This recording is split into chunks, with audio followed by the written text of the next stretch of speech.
हल्द्वानी में हिंसा का ये मामला है। हिंसा में 4 लोगों की मौत हो गई है, 100 से ज्यादा पुलिसकर्मी घायल हो गए हैं। आपको बता दें कि धार्मिक स्थल हटाने को लेकर ये पूरा बवाल हुआ, जिसमें ADG law and order AP Anshuman ने जानकारी दी। उन्होंने कहा पुलिस मुख्यालय के प्रवक्ता आईजी नीलेश आनंद भरने का भी इस दौरान बयान सामने आया। अर्धसैनिक बल की 4 कंपनियां हल्द्वानी के हिंसा प्रभावित इलाके में भेजी गई है। उधम सिंह नगर से पीएसी की 2 कंपनियां हल्द्वानी पहुंच चुकी है।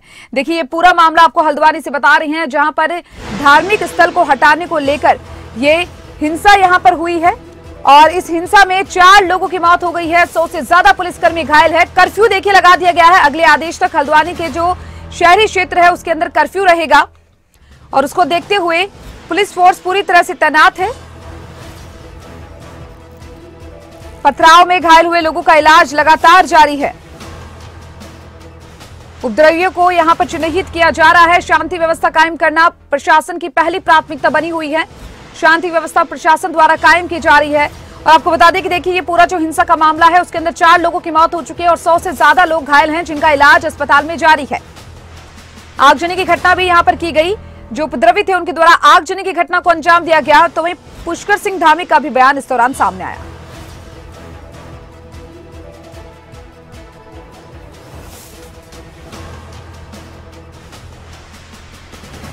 देखिए पथराव में जो घायल हुए थे लोग, उनका इलाज जारी है।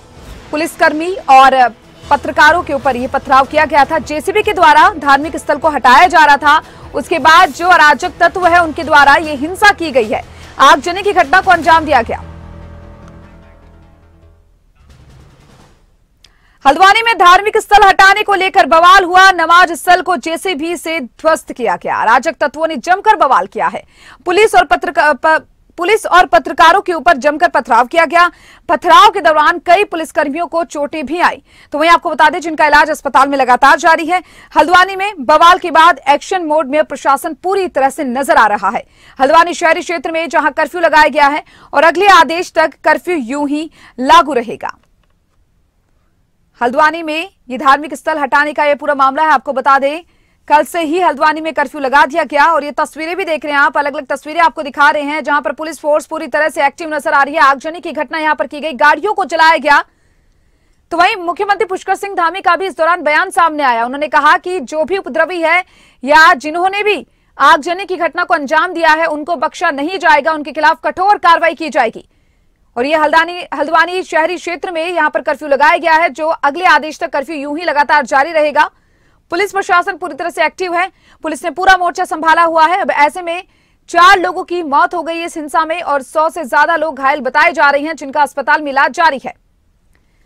अराजक तत्व जो इस घटना में शामिल थे, जिन्होंने इस घटना को अंजाम दिया, जो उपद्रवी शामिल थे, उनको चिन्हित करने की कोशिश लगातार जारी है।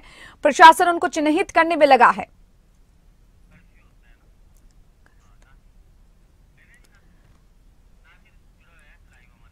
चलिए हमारे साथ हमारे संवाददाता नासिर हुसैन हमारे साथ इसी खबर पर ज्यादा जानकारी के लिए लाइव हमारे साथ जुड़े हुए हैं, उनका जरा रुख करना चाहेंगे।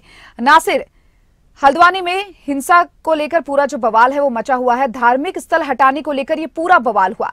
सबसे पहले तो यही जानना चाहेंगे कि अभी क्या कुछ स्थिति घटनास्थल पर बनी हुई है, अभी क्या कुछ हालात वहां पर नजर आ रही हैं?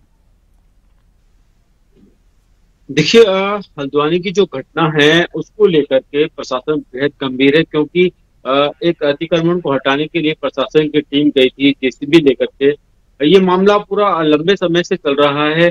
पहले करीब 3 एकड़ जमीन को प्रशासन ने मुक्त करा लिया था, लेकिन अभी वहां पर क्योंकि एक मदरसा और एक छोटी मस्जिद वहां पर बनाई गई थी, नमाज पढ़ने की जगह वहां पर रखी गई थी, उस जगह को उस वक्त पहले सील कर दिया गया था, लेकिन बाद में उस पर अतिक्रमण को हटाने की कार्रवाई कल करने प्रशासन की टीम वहां पर पहुंची। तो जो स्थानीय लोग हैं उनका विरोध था कि वो नमाज पढ़ने की जगह है उसको ना हटाया जाए और जो एक छोटा मदरसा वहां पर है उसको ना हटाया जाए।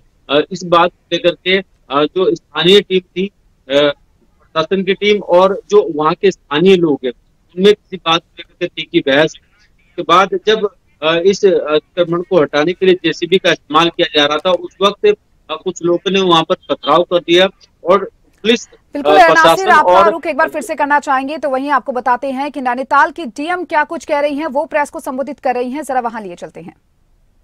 नहीं है, इसको बंद कर दो। अब आप नेक्स्ट फुटेजेस पर आ जाओ, एक एक करके सब चलाते जाओ। इसको हटा दो, चला लो, इसको पूरा चला लो।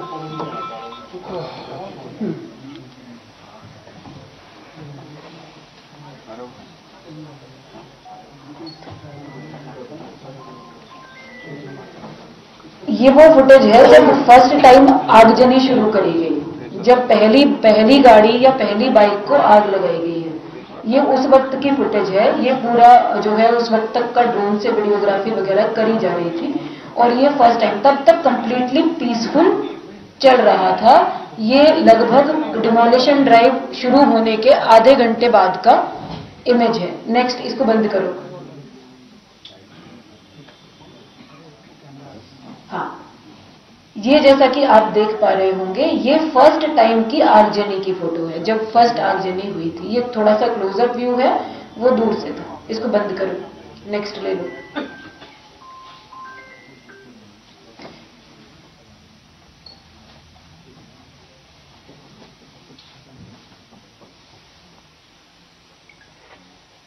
इसको पूरा चला दो।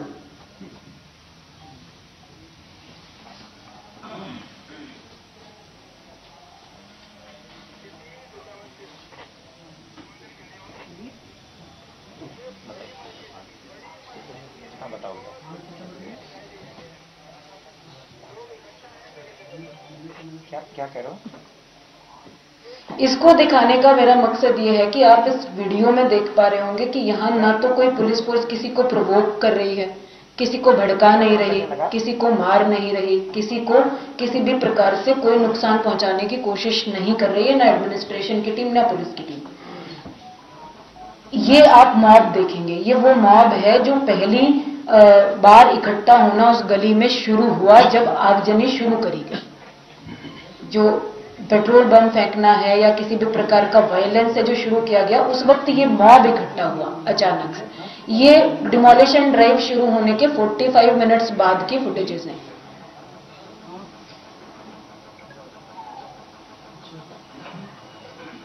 अब ये आप देखते जाइए, ये उस वक्त के फुटेजेस हैं जब थाने को अटैक करा गया, जब थाने पर पेट्रोल बम फेंके गए, थाने के बाहर जो वाहन खड़े हुए थे उनको जलाया गया, थाने के अंदर जो ऑफिसर्स फंसे हुए थे उन पर अटैक किया गया। ये उस वक्त की वीडियो फुटेजेस हैं। इसमें आपको दिख रहा है कि कोई भी फोर्स ना तो किसी के साथ कोई जोर जबरदस्ती कर रही है, ना किसी को किसी प्रकार का नुकसान पहुंचाने की कोशिश कर रही है। इसको एक बार और प्ले कर दीजिए प्लीज, रिक्वेस्ट। हाँ, ये वाला चला दो अभी जो चल रहा था।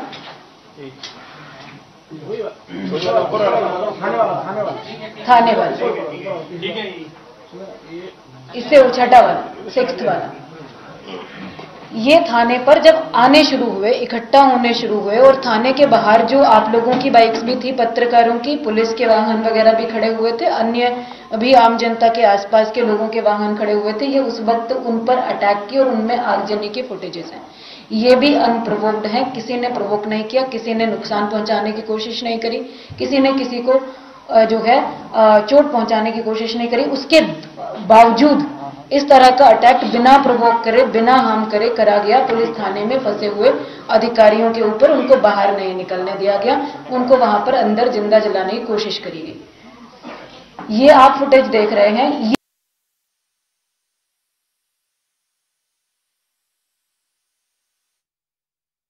नैनीताल डीएम वंदना सिंह यहां पर प्रेस कॉन्फ्रेंस कर रही हैं इस पूरे घटनाक्रम को लेकर।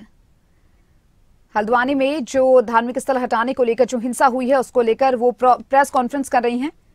बताया जा रहा है कि किस तरीके से यहां पर जो उपद्रवी थे उन्होंने इस पूरे घटना को अंजाम दिया, किस तरीके से उन्होंने हिंसा फैलाई और पुलिस और पत्रकारों के ऊपर जो पथराव किया। वंदना सिंह ने हिंसा की जो सीसीटीवी फुटेज है वो दिखाई और ये देखिए तस्वीरें भी आप देख पा रही हैं, 6 तस्वीरें आपकी टीवी स्क्रीन पर, जहां पर देखिए अवैध धार्मिक स्थल को ध्वस्त यहां पर किया गया है। सरकार की तरफ से ये कार्रवाई की गई, तो वहीं जो उपद्रवी है और पुलिस, उन दोनों के बीच में झड़प नजर आई। जब ये धार्मिक स्थल हटाया गया उसके बाद झड़प नजर आई। तस्वीरों में भी देख रहे हैं किस तरीके से उपद्रवियों द्वारा आगजनी की घटना को अंजाम दिया गया।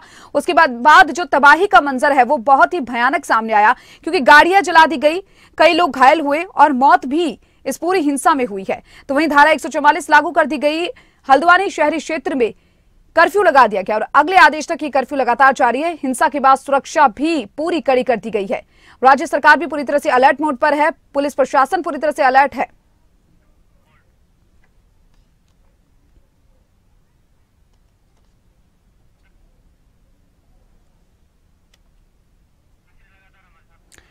और चलिए हमारे साथ हमारे संवाददाता नासिर हुसैन हमारे साथ जुड़े हुए हैं। एक बार फिर से उनका जरा रुख करना चाहेंगे। नासिर, देखिए, जिस तरीके से आपसे जाना चाह रहा था कि हालात क्या कुछ वहां पर बने हुए हैं और राज्य सरकार कितनी अलर्ट है, क्योंकि देखिए पूरे राज्य में हाई अलर्ट जारी कर दिया गया है। पुलिस प्रशासन अपने स्तर पर क्या कुछ किस तरीके से सुरक्षा के रूप में इंतजाम यहाँ पर किए गए हैं? देखिए, पुलिस प्रशासन लगातार इंतजाम इस बात को लेकर कर रहा है क्योंकि हिंसा और ज्यादा ना बढ़ गई, क्योंकि जिस तरह की घटना हुई है उसके बाद कर्फ्यू लगाने की स्थिति पैदा हुई। कर्फ्यू लगाना पड़ा। 4 लोगों की मौत हो गई है और करीब 100 से ज्यादा लोग घायल हैं। पुलिसकर्मी भी घायल हैं और स्थानीय लोग भी घायल हैं। अस्पताल में जो जिला अस्पताल है वहां पर तमाम लोगों को भर्ती कराया गया है। जो पीएससी की कंपनियां हैं और जो केंद्रीय रिजर्व पुलिस बल है वो इस वक्त हल्द्वानी भेजा गया है। हालांकि हल्द्वानी का जो एक इलाका है वहीं पर कर्फ्यू लगाया गया है।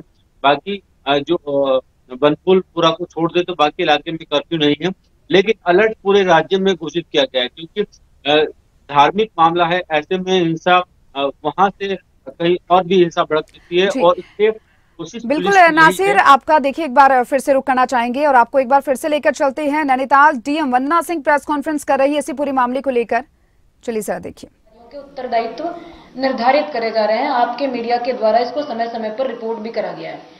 पिछले 15-20 दिनों से एक ड्राइव हल्द्वानी क्षेत्र में नगर निगम की परिसंपत्तियों के संबंध में चला। शहर के जो चौराहे हैं, सड़कें हैं, ट्रैफिक कंजेशन से मुक्ति दिलाने के संबंध में उनके चौड़ीकरण की एक्टिविटी भी चली।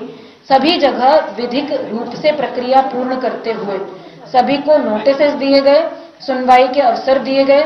सुनवाई समिति ने करके प्रत्येक व्यक्ति को एक एक करके सुना और सबका निस्तारण किया। निस्तारण करने के बाद कुछ लोग माननीय उच्च न्यायालय में भी अप्रोच किया। कुछ लोगों ने, कुछ को समय मिला, कुछ को नहीं मिला। जहां पर समय नहीं मिला वहां डिमोलिशन ड्राइव भी नगर निगम, पीडब्ल्यूडी और अन्य विभागों के माध्यम से अपनी अपनी परिसंपत्तियों पर टेकअप करी गई। तो मेरा ये स्टोरी, ये बैकग्राउंड बताने का मकसद ये है कि ये कोई आइसोलेटेड एक्टिविटी नहीं थी। ये कोई एक ही परिसंपत्ति को टारगेट करके करी हुई एक्टिविटी नहीं थी। ये पूरे काफी लंबे समय से हल्द्वानी के अंतर्गत सरकारी परिसंपत्तियों को अलग अलग क्षेत्रों में बचाने का, सुरक्षित करने का, अतिक्रमण मुक्त कराने का अभियान चल रहा है। उसी के क्रम में इस प्रॉपर्टी पर, जो कि खाली प्रॉपर्टी है, जिसमें 2 स्ट्रक्चर्स हैं जो कहीं पर भी ना तो किसी धार्मिक संरचना के रूप में रजिस्टर्ड हैं, ना ही किसी प्रकार से मान्यता प्राप्त है। उन स्ट्रक्चर्स को कुछ लोग मदरसा कहते हैं, कुछ लोग उसको नमाज स्थल कहते हैं, लेकिन उसका विधिक रूप से दस्तावेजों के अंतर्गत कोई अस्तित्व वर्तमान में नहीं है। उनको हमने खाली कराया। जो ओपन स्पेस था उसका कब्जा ले लिया गया और एक नोटिस परिसंपत्तियों पर, स्ट्रक्चर्स पर चस्पा करा गया, क्योंकि कथित रूप से ये एरिया मलिक का बगीचा नाम से जाना जाता है, जबकि कागजों में जो डॉक्यूमेंट्स हैं, दस्तावेज हैं नगर निगम के, वहां मलिक का बगीचा के नाम पे दर्ज नहीं है, नगर निगम की नजूल भूमि के रूप में दर्ज है। तो इन स्ट्रक्चर्स पर नोटिस चस्पा करे गए और खुद से ही अपना अतिक्रमण 3 दिन के अंदर हटाने के निर्देश दिए गए।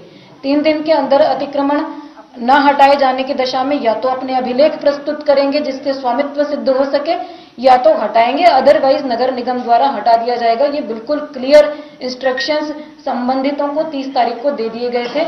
उसके बाद 4 तारीख की तिथि निर्धारित करी गई, जिसमें 3 तारीख को काफी ज्यादा मात्रा में जो प्रतिनिधि गण हैं, जो भी हितधारक लोग हैं, आसपास के क्षेत्रों के रहने वाले लोग हैं, वो संभ्रांत लोग नगर निगम के सभागार में आए और हमारी टीम के साथ चर्चा करी। उन्होंने काफी सारे विधिक बिंदु रखे, उन्होंने अपने प्रत्यावेदन दिए और हमसे ये मांग करी कि हमें उच्च न्यायालय में, माननीय उच्च न्यायालय में जाने का एक अवसर दिया जाए। माननीय उच्च न्यायालय का जो भी निर्णय होगा हमको स्वीकार होगा।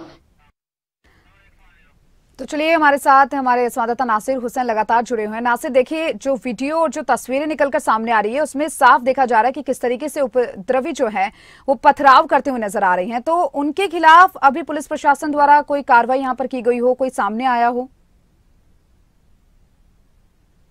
देखिए, पुलिस प्रशासन लगातार इस बात को लेकर के तमाम जो ऐसे लोग हैं जो हिंसा में शामिल है उनको चिन्हित करने का प्रयास कर रहा है। हालांकि कुछ लोगों की पहचान हुई है, कुछ लोगों को हिरासत में भी लिया गया है, लेकिन क्योंकि एक बड़ी संख्या थी, बड़ी मॉब इसको कहा जा सकता है कि बड़ी भीड़ थी, तो ऐसे में लोगों की पहचान करना थोड़ा मुश्किल है, क्योंकि वहां पर सीसीटीवी कैमरा वगैरह वहां पर उतने मौजूद नहीं थे। लेकिन फिर भी जो वीडियो रिकॉर्डिंग की गई है उसके माध्यम से तमाम लोगों को चिन्हित किया जा रहा है, और जो लोग चिन्हित किए जा रहे हैं उनके खिलाफ कार्रवाई के लिए अगला स्टेप पुलिस प्रशासन ले रहा है। क्योंकि तो सबसे बड़ी बात यह है कि सबसे पहले जो पुलिस प्रशासन की जिम्मेदारी वो है कि हिंसा और ज्यादा ना बढ़े, इसलिए कोशिश यही की जा रही है, और इसीलिए तमाम इंतजाम किए गए हैं। केंद्रीय सशस्त्र पुलिस बल के साथ साथ जो पीएसी है वो इस वक्त वहाँ 4 कंपनियां भेजी गई है, और तमाम कंपनियों को निर्देशित किया गया है कि कहीं भी कोई दंगाई दिखता है तुरंत उसके खिलाफ कार्रवाई की जाए। खुद मुख्यमंत्री पुष्कर सिंह धामी ने स्टूडेंट साइड का ऑर्डर दिया है, कहा है कि अगर कोई दंगाई देखा जाता है या दंगा करता हुआ कोई नजर आता है तो गोली मारने से भी पुलिस ना हिचके, क्योंकि जी किसी भी कीमत पर ये इस तरह की हिंसा बर्दाश्त नहीं की जाएगी। मुख्यमंत्री साफ कर चुके हैं, और इसीलिए जो पुलिस के बड़े जी आला अधिकारी हैं उनसे कल वो मीटिंग की थी, और मीटिंग करने के बाद तमाम अधिकारियों को उन्होंने निर्देश दिए थे। जी इसके अलावा तमाम जो पुलिस अधिकारी हैं उनसे ये भी कहा गया है कि हल्द्वानी के अलावा भी पूरे उत्तराखंड में अलर्ट बनाए रखा जाए, ताकि कहीं पर इस तरह की हिंसा और ना बढ़ सके। चलिए नासिर, इस खबर पर आपसे अपडेट लेते रहेंगे, और तमाम जानकारी के लिए फिलहाल के लिए शुक्रिया आपका। तो देखिए, लगातार जो है प्रशासन पूरी तरह से अलर्ट है। प्रशासन अपनी ओर से सारे सुरक्षा के इंतजाम प्रशासन ने कर लिए हैं इस हिंसा को लेकर।